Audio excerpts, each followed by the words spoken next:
Gak ada orang yang tiba-tiba masuk kripto itu terus menjadi kaya raya. Itu kalau gitu ya, semua orang mau langsung masuk. Cuman teman-teman harus paham bahwa kripto ini masuk ke dalam 5 industri yang akan bersinar selama 10 sampai 20 tahun ke depan. Kita ngomongin artificial intelligence, kita ngomongin crypto blockchain, terus kita ngomongin biotech dan juga teknologi-teknologi terbarukan lain.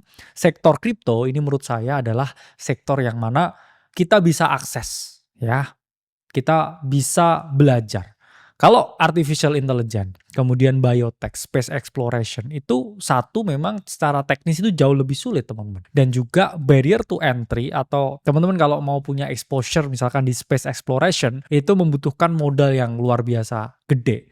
Dan sekarang teman-teman kalau mau punya exposure di kripto, ya misalkan mau beli Bitcoin aja bahkan bisa ya dengan 10.000 aja ya kalau pakai platform kita yaitu adalah Flock. Jadi barrier to entry-nya di kripto ini menurut saya hampir nggak ada. Cuman karena memang orang bisa masuk secara gampang di sini, bukan berarti di sininya itu juga gampang. Saya selalu oke buat teman-teman yang mau fokus kripto, tapi saya selalu larang teman-teman yang mau full time kripto. Jadi jangan sampai kamu mau keluar pekerjaan terus ngejar gainsnya kripto, itu yang ada kamu hanya akan mengejar kefanaan atau mengejar kehancuran.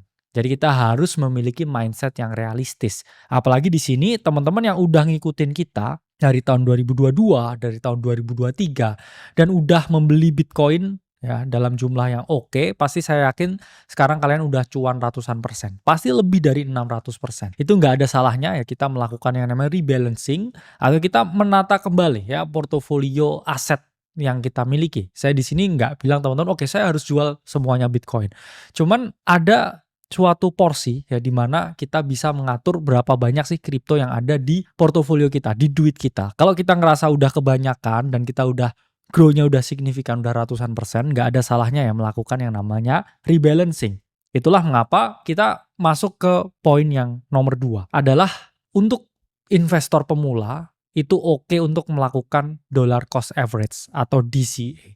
Sementara mereka yang baru masuk itu haram hukumnya untuk melakukan lump sum. Apa itu DCA, apa itu lump sum, kita akan jelaskan. Nah, jadi teman-teman, kita ini ada di tahun ketiga di bull market.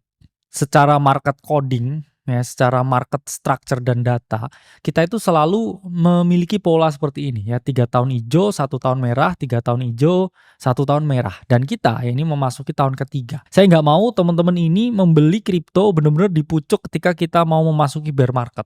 Yang ada ya ada potensi drawdown sesuai dengan siklus-siklus sebelumnya 70 sampai 80% sampai 90%.